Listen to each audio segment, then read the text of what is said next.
Pia Jesudo Apie General, Nidigo Piashi Bisimpede, Nidit Tema General, Pia Gopi Google and Botre,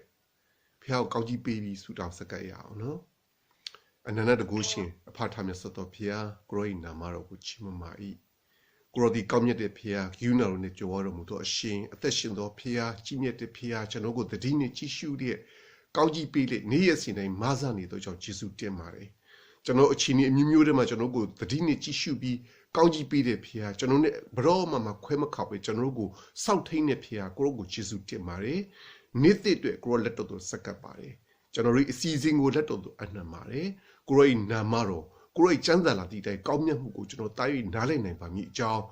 grow Shimpia Pusuba, Gauji Bidon, but the King Yeshu Pia in Yaton Namana, Saka and Sudan by Papia.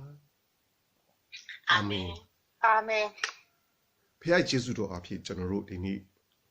Pia the Kia, Gomia days, Robojono, Mieda, Winkanjini at the Shine at the Da. Pia the Kia. Lupilla name would General Tama. Window up each and go Juzupi, Tugu, Joji de Chia Sabio. Not the Majanza de Polubioles, not the Majanza, General Gia, the Majanza can ye sesh, Salanja can ye sesh. And ye donze. Salanjan, a can ye sesh and ye donzema. Tora Pia seeing do Mudo Moody, solely e. Tora Pia this side or the sick can ye, de Colundo do boundary, a quaker, pitomui. Piadki seeing not moody, solely. English and the populator, Piadki and Lanky. Piadki piercing a lanky, Jano to a piercing, to go you don't do the piercing a lankia, Papilatoshi, perfect, solely. Or one egg machine, or Pitty a pittenzia, Machila ongo, community, Piadki, piercing mupete. Piadki and the cake go out where Jano legitimate solution, or she than she will be Piadki and deep beady. Be like the giddy, I giddy for my yeti here come, I yeti G and bomber. Piadaki Balo be the county beard. Mazare Jesu beauty. Oh, Jono, Suna G kama, Piadaki, Babulus, Piadaki seeing no of Piadaki looked at me alo. Panzini would G the Kamale, Piadaki, Panzile be the Kama, Gaune. Gaune, near the way, oh, that Mima. A council pansin, a council looks on. I look so moody, didn't you know? I Piaki looks on Haluo. General Dinik, oh, Gabaima. Gabami Gidia, so the Tanzari Tolomoko. Pinley Rema solution in General Sazia Masai Tanzari Tolomoko. Bacon and Ongo Piaki and Palupila saying, Pansin a Maria, the Gego, Ludi Teni, oh, Tutelare Kama. Look so, told you don't sound like Buddha, Piaki, car a bee, tabby die. I love Tipiaki, look so moody, so lean is wrong, Jono, Mia, that the elevation of Pionidida. Jono, oh, Jono Piaki, the guy in a yard, the lily. Down the Majanza population, Piaki see not moody, so in it. Tara Pia, this side of the sick kind of tea. Piaki, this side of. No Janda the check up population, English and Zama population, Piaki, no quato. Piaki, no quato population, a Santa Cane, Misanjiluya. Down Piaki, Zagarua, a sick committee, Piaki, no quato, a sick cane, money. No Janda the check English and Janda the Rotoqua popular solution, Piaki, Gatirori. Gatiroria popular solution. That's the Piaricama, but who said it? Mancanes for a million of the Piari. Piaki Gadido can swim solution. I Piaki Gadido who can swim if this shin bomber, let's shout the kama. Piai Gadido, Janza Lati, and Piaki, Tamajana Mapida, Janogo Gadido of Mamasa Shide. I grill of Mamasa can swim the kama. Can swim if the shinakama. I Gadidoria, but don't much an old mature babu, Janogo. I Gadido and Pizzo Mido, now so much so me genie, Jesudo Chimugini, one meal chini, O Piaki or Gokoya Chini, Janodo, County Mingla. But Pite Piaki, Groshi Jesu Timaris with a wink and genie. Janogo Sonda Queen of Piashi, made them be a Pia Pite. A Saro Machine, a Samar Kakemuri, she gone she me. Piakia, Jaro at the Damatine, Jaro, a Samuchi de Kama. Jaro ရှောက်လိုက်မှုမှာဖျားသခင်ရဲ့ပြင်ဆင်မှုတွေမှာသွားနေတဲ့အခါမှာနောက်ဆုံးမှာဖျားသခင်ကျွန်တော်ကိုမလုပ်ပဲစုံလင်ကြီးနဲ့မာစားတယ်အချိန်တန်တဲ့အခါမှာခေါ်လုံတော်သူအပေါင်းတို့ပြီးအကွက်အကားဖြစ်တယ်သူ့ကိုခေါ်လုံတဲ့သူတွေသူ့ကိုယုံကြည်တဲ့လူတွေသူ့ကိုကိုးစားတဲ့လူခေါ်လုံနေဆိုတဲ့အခါမှာဖျားသခင်ငါရဲ့ခေါ်လုံရာဖြစ်တယ်လို့ဝန်ခံလိုက်တဲ့အခါမှာဖျားသခင်ကျွန်တော်ကိုလုံခြုံမှုကိုပေးတဲ့ဖျားသခင်သားလျင်ကျွန်တော်ကိုကြွယ်ကနိုင်တဲ့ဖျားဖြစ်တယ်ဆိုတော့အဲ့လိုမျိုးခေါ်လုံတာအဲ့လိုမျိုးကိုးစားတာဖျားသခင်ငါရဲ့တိုးတိန်ဆိုတာဘာလို့လဲတိုးတွေရှိရင်အမြဲတမ်းဥဆောင်ပြီးတော့ရှောက်လိုက်နေအမြဲတမ်းတိုးတွေရှိရင်ဥဆောင်နေဖျားတိုးတွေအန်ဒီဖြစ်မဲ့နေရာကိုမခေါ်သွားဘူးတိုးတွေအတွက်ကောင်းမှုနဲ့ချက်စားရစိတ်လိုက်ရချက်စားရကိုခေါ်သွားတယ်ဖျားနောက်ပြီးတိုးတွေကြီးစားတော့ပြီးခါမှာရေတောက်ဖို့အတွက်ကိုညှင်းသားစွာစီးနေပြီးတော့အန်ဒီရမရှိတဲ့မိချောင်းတွေသူတို့ကိုတိုးတွေရေသွားတော့တဲ့ခါမှာမိချောင်းတွေရေထဲကနေတက်လာပြီးတော့အဲ့နားမှာအဲ့ရေတန်းမှာလေဟိုတိုးတွေကိုကိုက်ဖြတ်ဖို့အတွက်ကိုချင်းသေးတွေဝင်ပိုလူတွေရှိတဲ့နေရာကိုမခေါ်တော့ဘူးရှိခဲ့ရင်တော့မှတိုးတွေကဘာလုပ်ပြီလဲအရင်ဆုံးရှင်းပလိုက်တယ်သူ့ရဲ့တိုးတွေအန်ဒီရမရှိအောင်ပြုစုပြီးတဲ့ဖျားအဲ့လိုမျိုးလမ်းပြတဲ့ဖျားအဲ့လိုလမ်းပြတဲ့ဖျားကိုခိုးလုံတော်သူဖျားခင်ကျွန်တော်ရဲ့ခတ်သိမ်းသောကျွန်တော်ရဲ့ခြေလမ်းတိုင်းကိုစောင့်ထိန်တဲ့ဖျားဒီနေ့ကျွန်တော်ပြောချင်နေရဖျားခင်သစ္စာတော်ဒီအစစ်ခိုင်နေတည်ဖျားရဲ့သစ္ဂတိတော်ဖျားခင်နှုတ်ကပတ်တော်ဖျားခင်ဂတိတော်များသည်အစစ်ခိုင်ပြီးတည်သစ္စာနဲ့ပြည့်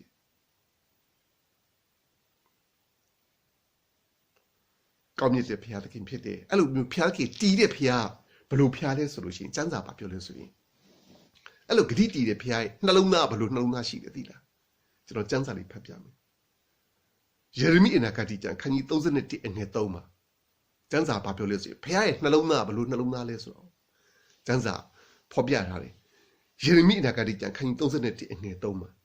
ထာဝရဖျားသည်အဝေးကထင်ရှား၍မိန့်တော်မူသည်ကားအကယ်စင်စစ်ထာဝရမြတ်တာနှင့်တင့်ကိုငါချစ်၏ထို့ကြောင့်ဂိယူနာယေရှုကိုသင်၌ကြာမြင့်စွာပြ၏ everlasting love ဖျားခင်နှလုံးသားဘလို့နှလုံးသားသူအမြဲတမ်းကျွန်တော်ကိုချစ်တဲ့ဖျားသူ့ကိုခိုလုံတော်သူဟုတ်နဲ့သူ့ကိုခိုလုံတဲ့အခါမှာသူ့ရဲ့နှုတ်ကပတ်တော်မှာဂတိတော်မှာခိုလုံတဲ့သူဖျားသခင်ကကျွန်တော်တို့ရဲ့လမ်းပြသောအရှင်ကျွန်တော်ကိုကွယ်ကာသောအရှင်ကျွန်တော်ကိုမဆာသောအရှင်ခတ်သိမ်းသောဘေးအန္တရာယ်တို့မှာယေရှုပြုတဲ့အရှင်တို့ကျွန်တော်ခိုလုံတဲ့အခါမှာဖျားသခင်ကဘာလုပ်ပြီးလဲသူ့စီကိုခိုလုံမှုလာတဲ့လူတိုင်းကိုကောင်းကြီးပေးတဲ့ဖျားသခင်ဖြစ်တယ်ရုသကျွန်တော်ကြည့်နေဆိုရင်ဖျားသခင်အတော်တော်ကြီးကိုခိုလုံလိုက်တဲ့အခါမှာသူ့ရဲ့နှလုံးသားထဲကနေသူရွေးချယ်ပြီးဆုံးဖြတ်ပြီးတော့ယောခမနဲ့အတူလိုက်သွားပြီးတော့ဣသရေလပြည်မှာသူယောခမနဲ့အတူနေလိုက်တဲ့အခါမှာအဲ့နေလိုက်တဲ့ရုသဆိုတဲ့မောဘအမျိုးသမီးလေးကိုနော်တကယ်တမ်းဆိုလို့ရှိရင်မောဘဆိုတာကျိန်ကြီးထဲမှာရှိနေသူအဲ့ကျိန်ကြီးထဲမှာရှိနေပြီနဲ့ဖျားသခင်ကိုခိုလုံလိုက်တဲ့အခါမှာအဲ့ကျိန်ကြီးကနေလွတ်ပြီးတော့ကျိန်ကြီးကိုပယ်ဖြတ်နိုင်တယ်ကျိန်ကြီးကိုဖယ်ရှင်းနိုင်တယ်ဖျားသခင်ကိုကောင်းကြီးမင်္ဂလာဖျားသခင်ချီးမြှင့်မှုဖျားသခင်မာစာမှုသူသာမကောက်သူ့ရဲ့ရောက်ခမဝမ်းမြောက်ရှင်ရတဲ့အခွင့်ငြိမ်သက်ရတဲ့အခွင့်သေသောသူရှင်သောသူတို့ကိုကောင်းကြီးပေးတဲ့ဖျားလို့ပြန်ပြီးဝန်ခံရတဲ့အခွင့်ကိုပြင်ဆင်ပေးတဲ့ဖျားဖြစ်တယ်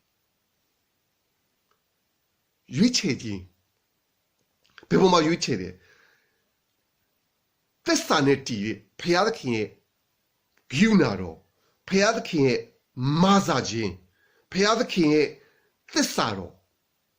ဖျားသခင်ဂတိတော်ပေါ်မှာခိုလုံတဲ့ခါမှာအစစ်ခံတဲ့ဖျားသခင်ဂိယူနာတော်မှာခိုလုံတဲ့ခါမှာသစ္စာတော်မှာခိုလုံတဲ့ခါမှာဖျားသခင်ကထိုကဲ့သို့ကောင်းကြီးပေးတယ်။နောက်ဖျားသခင်သူ့ရဲ့တန်ရှင်းသူတွေ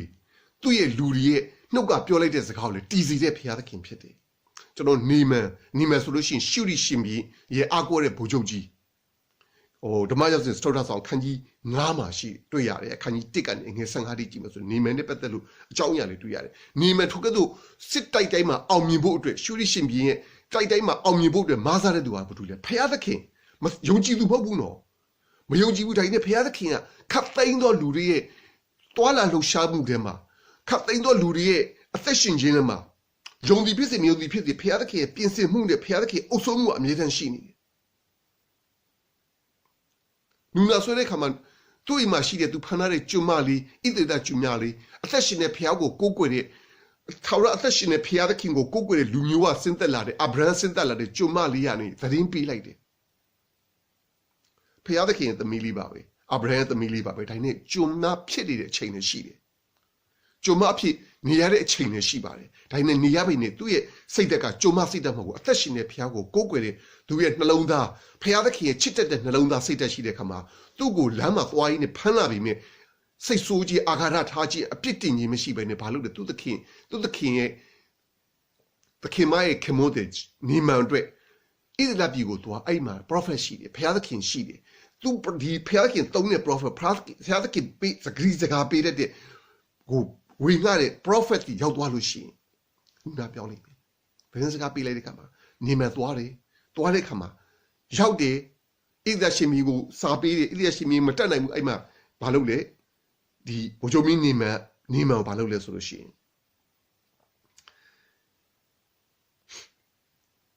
偏的去 prophet， 埃里些都是有说了。干嘛要收多少看你眼些嘛？一直来身边的明明一回过手里户，偏的看一路埃里些的家里。过了的一百条为国受的你，偷渡的我谈到喇叭里子，一直来比呢 ，prophet 西的国对来你户，西米国马来的，一直来比嘛，培养的看，奥索姆西你的，培养的看的人是个西你的，培养的看人毛多西你的，说那个，埃里西亚的人是个比来，培养的看 prophet 西你 ，prophet 说啊，过脾气呢，披露亚了么，培养的看为你弄阿皮马扎多多。为你阿皮偏要见第几路多一样的，偏要见六七年一样的过，都看到度过，偏要见 prophet 路开。就那位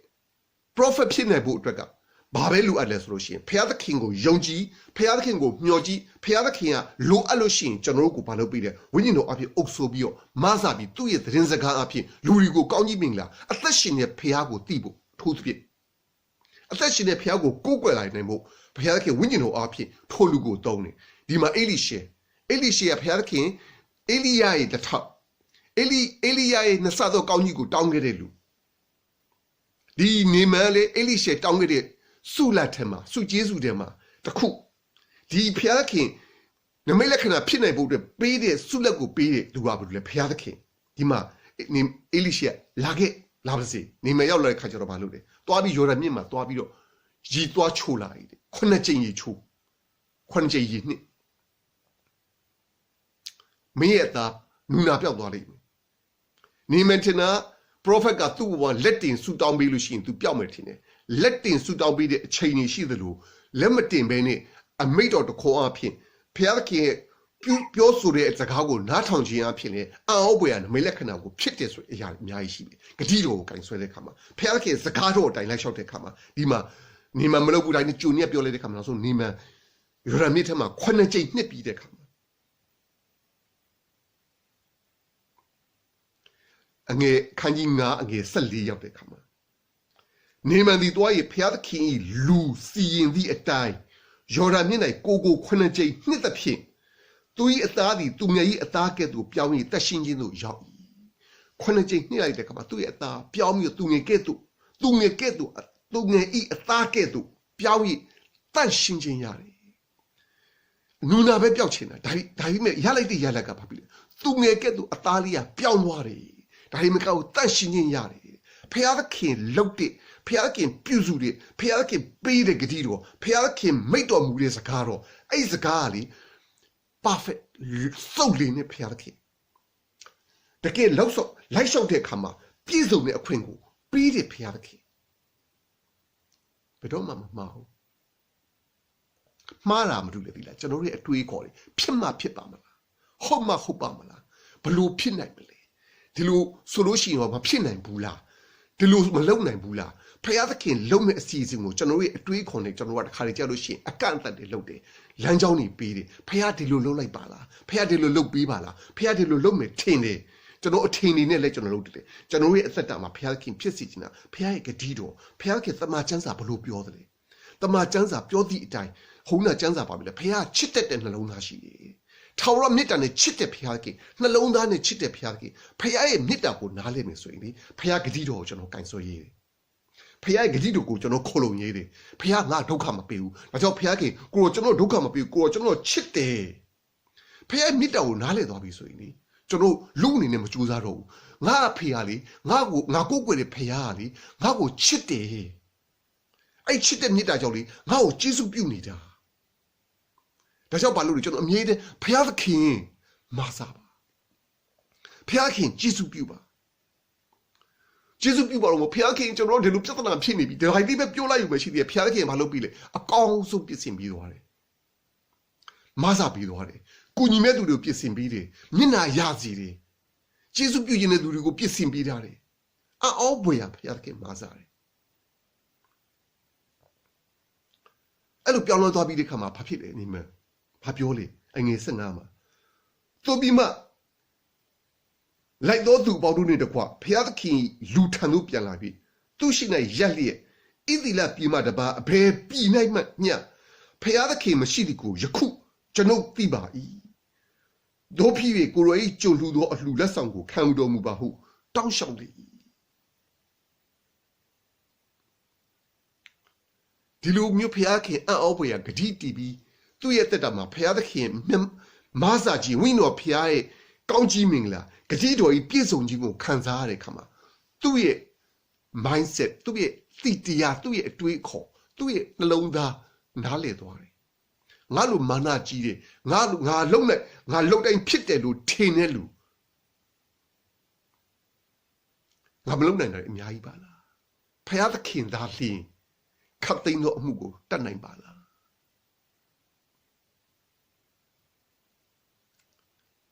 ဖျားသခင်သတင်းစကားနဲ့အတူဘာပါလာလဲသိလားဖျားသခင် prophet ဖျားသခင်ဝိညာဉ်တော်အဖြစ်လုပ်ပြီးဆိုလို့ရှိရင်အမြဲတမ်းနောက်ကနေပြောကယ်တင်ခြင်းနဲ့ကောင်းကြီးမင်္ဂလာပါလာတယ်နမိတ်လက္ခဏာနဲ့အတူဖျားသခင်ကယ်တင်ခြင်းပါလာအဲ့လုပ်ပြီးတဲ့ညအားလုံးကဘာလဲဖျားသခင်စီရပဲလာတယ်လူကိုသုံးသွားတယ်လူရဲ့နှုတ်ကထွက်တယ်လူအဖြစ်ဂတိစကားတွေရတယ်တိုးတော်လေအဲ့လူလုတ်သွားတာမဟုတ်ဖျားခင်လုတ်သွားတာဒါကြောင့်မလို့ဟုတ်နဲ့နေမန်အေလိရှေကိုဥပချပါဘူးအေလိရှေကိုမချီးမြှင့်ပါဘူးအိုးအေလိရှေကိုတော့လောက်တော်တဲ့ prophet ကဘာမှမရှိဘူးဒါလောက်မှန်တဲ့ prophet မရှိဘူးလို့သူမပြောဘူးသူဘာပြောလဲဣသီလပြည်မှာတပါအဘယ်ပြည်၌မြဖျားသခင်မရှိသည်ကိုယခုကျွန်တော်သိပြီအဲ့ဒါလေးပဲ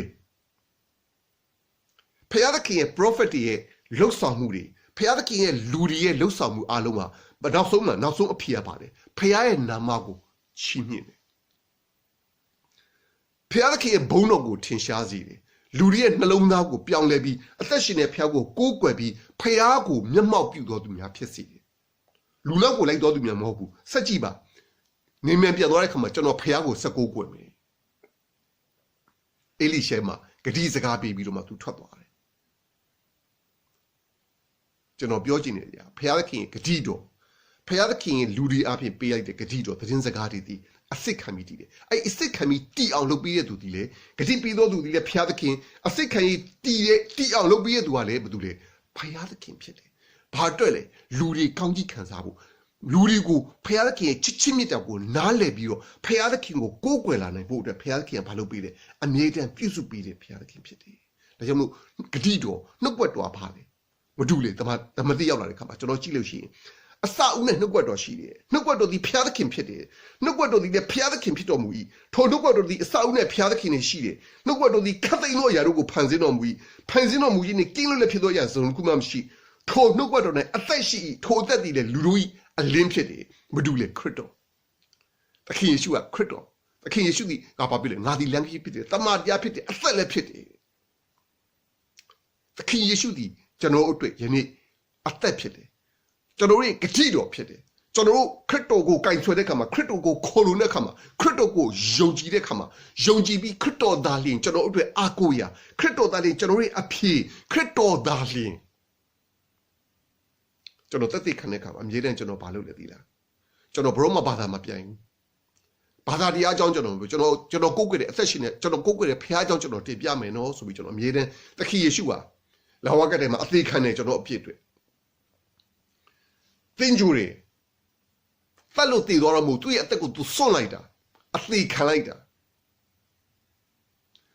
တင်းချိုတွေသုံးရမြောက်သောနေ့မှာဘယ်လူသားဘယ်ဖျားမှမအောင်မြင်တဲ့တေကြီးမျိုးစုံကိုအောင်မြင်ပြီးဒီနေ့အသက်ရှင်နေဖျားဖြစ်တယ်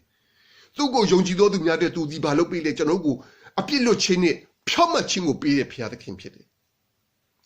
သူပေးတဲ့အပြစ်လွတ်ခြင်းနဲ့ဖြောက်မှတ်ခြင်းဒီကျွန်တော်တို့အတွက်စုံလင်နေကောင်းကြီးမင်္ဂလာဖြစ်တယ်ဒါကြောင့်မို့ကျွန်တော်တမန်ကျမ်းစာထဲမှာကြည့်မယ်ဆိုလို့ရှိရင်အဲ့လိုမျိုးဖျားသခင်ကအဲ့လိုဂတိပေးဖို့အတွက်ကိုကျွန်တော်တို့ကိုဘာလို့ပေးရလဲဆိုလို့ရှိရင်ဟေရှာအနာဂတ်ကျမ်းထဲမှာဟေရှာအနာဂတ်ကျမ်းထဲမှာကျွန်တော်ဖတ်ပြခြင်းအဲ့ဟေရှာအနာဂတ်ကျမ်းအခန်းကြီးအနာဂတ်ကျမ်းအခန်းကြီး7sorry အခန်းကြီး1အငယ်18မှာကျွန်တော်ခဏဖတ်ပြတယ်ဒါပေမဲ့ကျွန်တော်ဒီနေ့ကျွန်တော်ထပ်ပြန်ထပ်ဖတ်ပြခြင်းတယ်ထာဝရဘုရားမိတ်တော်မူသည်ကလာကြတရားစီရင်ကြကုန်အံ့သင်တို့အပြစ်ဒီညီတော်အဆင့်ရှိတော်တယ်မိုးပွင့်ကဲ့သို့ဖြူလိမ့်မည်ဂတိပါညီမြင့်မြတ်ညီတော်လေတိုးမွေးကဲ့သို့ဖြစ်လိမ့်မယ်မင်းတို့ကငါတရားစီရင်မယ်ဒါပေမဲ့ငါရဲ့စီရင်မှုကလေဘယ်လိုစီရင်မှလဲသိလားမင်းတို့အပြစ်ကညီတော်အဆင့်ရှိတော်လေမိုးပွင့်ကဲ့သို့ဖြူစင်စေမယ်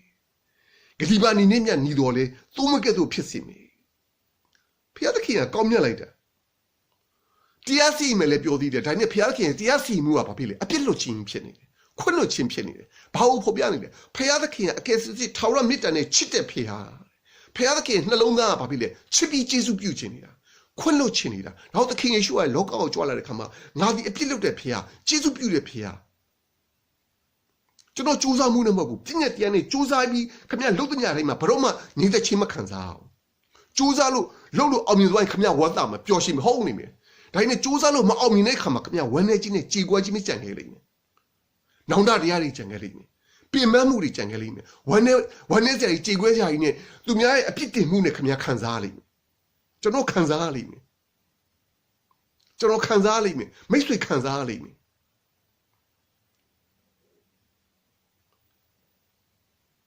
ဒါပေမဲ့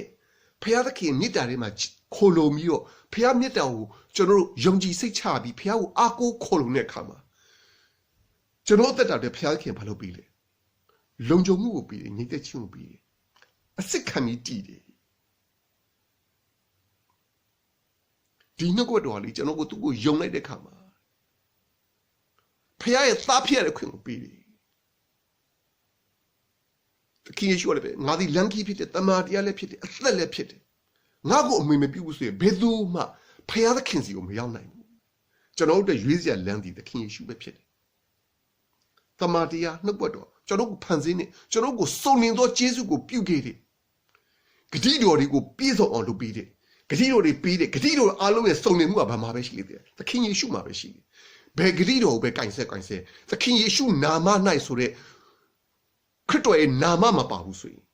ခရစ်တော်ရဲ့ကိုယုံကြည်ခြင်းမပါဘူးဆိုရင်ခရစ်တော်ကိုအားကိုးခြင်းမပါဘူးဆိုရင်ခရစ်တော်ကိုခိုလုံခြင်းဆိုတာမပါဘူးဆိုရင်ခရစ်တော်နာမအဖြစ်မသွားဘူးဆိုလို့ရှိရင်ဘယ်ဂတိတော်မှမပြည့်စုံခရစ်တော်နာမ၌ဆုတောင်းပါ၏အာမင်ဆိုပြီးကျွန်တော်ဝန်ခံလိုက်တဲ့ခါမှာဟုတ်မှန်ကိုရောကျွန်တော်ဒီတိုင်းဝန်ခံတယ်ကိုရောဆိုပြီးအာမင်လို့ဝန်ခံလိုက်တဲ့ခါမှာဘုရားသခင်ရဲ့ပြည့်စုံမှုကိုကျွန်တော်စုံလင်စွာခံစားရတယ်။ကောင်းကြီးပင်လာဖြစ်လူကာခန်းကြီး73အငယ်17ကနေ16ကိုကြည့်တဲ့ခါမှာကျွန်တော်မဖတ်ပြတော့ဒီမှာဘာတွေ့ရလဲဆိုလို့ရှိရင်18နှစ်ပတ်လုံးခါကုန်းနေတဲ့နတ်ဆိုနှိမ့်ဆက်ပြီးခါကုန်းတဲ့အမျိုးသမီးတယောက်တွေ့ရတယ်တရားစီရမှာတွေ့ရတာဒီမျိုးပြည့်တရားစက်ကိုလာတယ်နတ်ဆိုဆွဲနေတယ်ခါကုန်းနေတယ်ခေါင်းမမတ်နိုင်ချိန်လုံးပါလို့လေမြေကြီးကိုကြည့်ပြီးသူ့ရဲ့အသက်တာမှာကောင်းကင်ကိုမော့ကြည့်လို့မရဘူးမြေကြီးကိုငုံပြီးတော့ပဲကြည့်ပြီးတော့နေနေရတယ်သက်တာလုံး18နှစ်ရှိသွားပြီခင်ယေရှုမြင်တဲ့အခါမှာဘာလုပ်လဲခင်ယေရှုမြင်ဘာလုပ်လဲယေရှုပြုတယ်ဘာဖြစ်လို့လဲမြစ်တန်နဲ့ချစ်တတ်တဲ့ဘုရားခင်မတောင်းဆိုပါဘူးဒါနဲ့သူဘာလုပ်လဲချက်ချင်းလက်တော်ကိုစန့်ပြီးတော့ဒီမိမပေါ့တင်လိုက်တဲ့ခါမှာ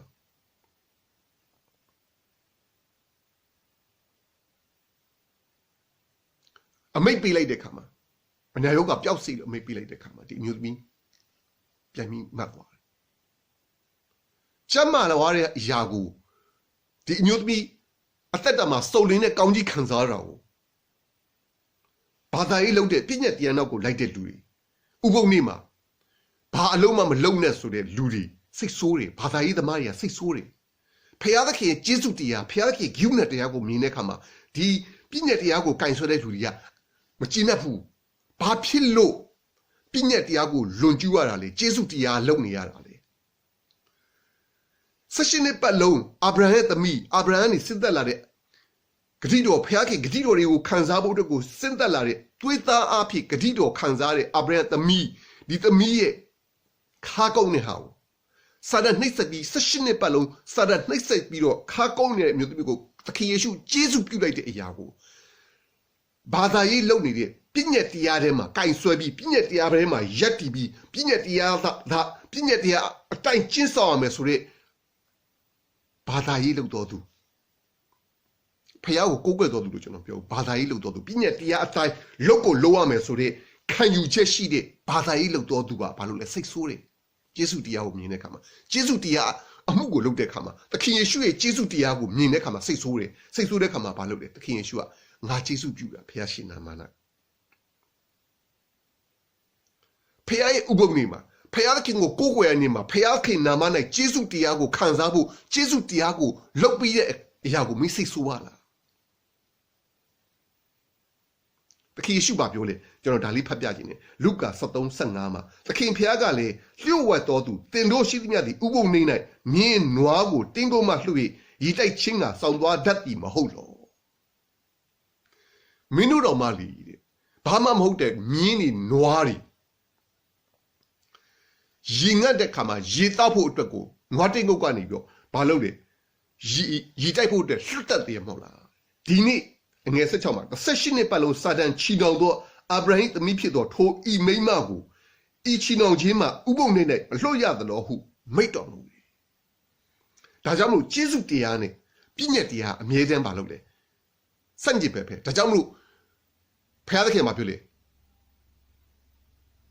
ကျုံမနဲ့ကျုံမဤသားကိုနှင်ထုတ်လိုက်တယ်ကျုံမဆိုပါလေပြည့်ညက်တရားပြည့်ညက်တော်မူအောင်မွေးဖွားတဲ့ပြည့်ညက်တရားဒီနေ့ကျွန်တော်ဖះကကျွန်တော်ဒီနေ့ရက်တည်နေတာကျွန်တော်ကိုးကွယ်နေတာကျွန်တော်ကကျေးဇူးတရားကိုပေးတဲ့သခင်ယေရှုဖះကိုကိုးကွယ်တာကျေးဇူးတရားထဲမှာကျွန်တော်အသက်ရှင်နေတာကျွန်တော်ပြည့်ညက်တရားအောက်ထက်မှာမဟုတ်တော့ဘူးဒါကြောင့်လို့ကျမ်းစာဘာပြောလဲဆိုရင်ကျမ်းစာကကျွန်တော်တို့ကိုဘာပြောလဲဆိုရင်ကျွန်တော်တို့ကိုကျေးဇူးတရားဘာပေးလဲဆိုလို့ရှိရင်ကျေးဇူးတရားဖြစ်တဲ့ဖះသခင်ရဲ့ကောင်းမြတ်မှုကသူ့ကိုယုံလိုက်တာနဲ့သူ့ကိုခိုလုံလိုက်တာနဲ့သူ့ကိုကိုးစားတာနဲ့သူ့ကိုအားကိုးတာနဲ့သူ့ကိုနေရာပေးလိုက်တာနဲ့သူ့ကိုခိုလုံလိုက်တဲ့အခါမှာသခင်ယေရှုကကျွန်တော်ရဲ့ဖះဖြစ်ခိုလုံလိုက်တဲ့အခါမှာ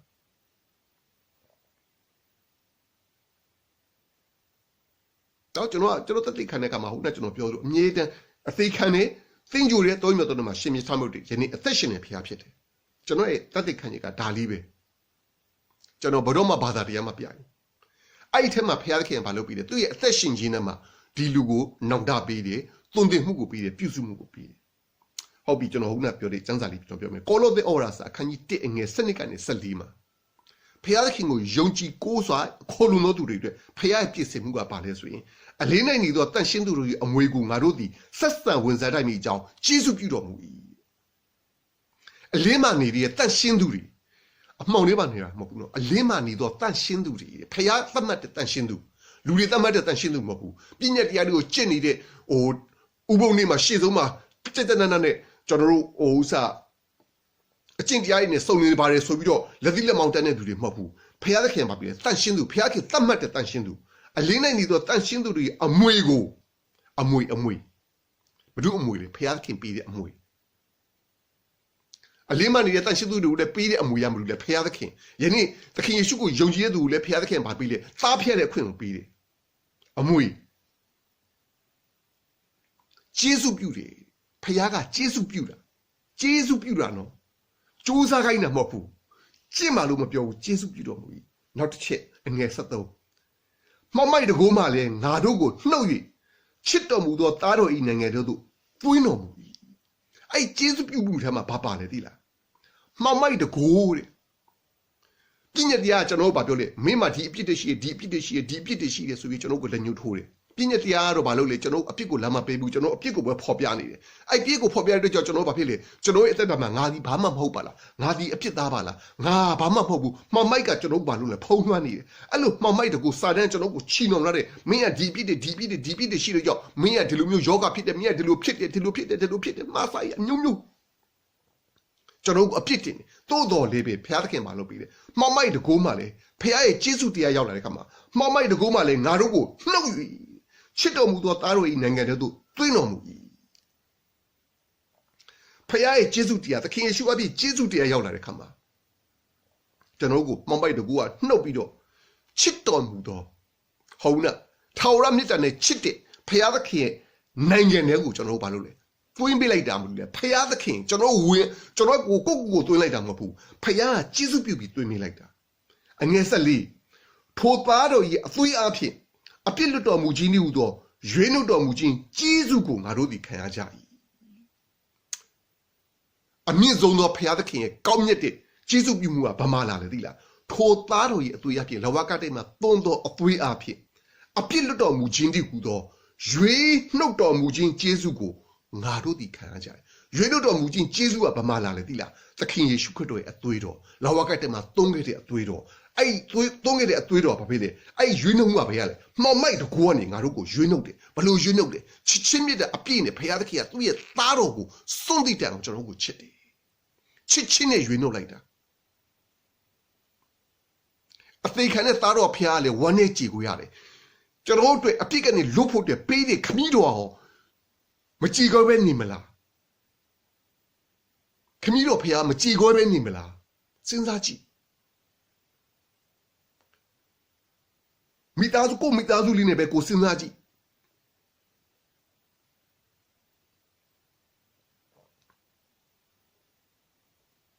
ကိုယ့်ရဲ့သားသမီးအပြစ်လုပ်လို့တရားရုံးကသေဒဏ်ချတဲ့ကမှာမိဘဖြစ်တဲ့လူကကိုယ်သားအပြစ်လုပ်လို့သေဒဏ်ကြသည့်တိုင်အောင်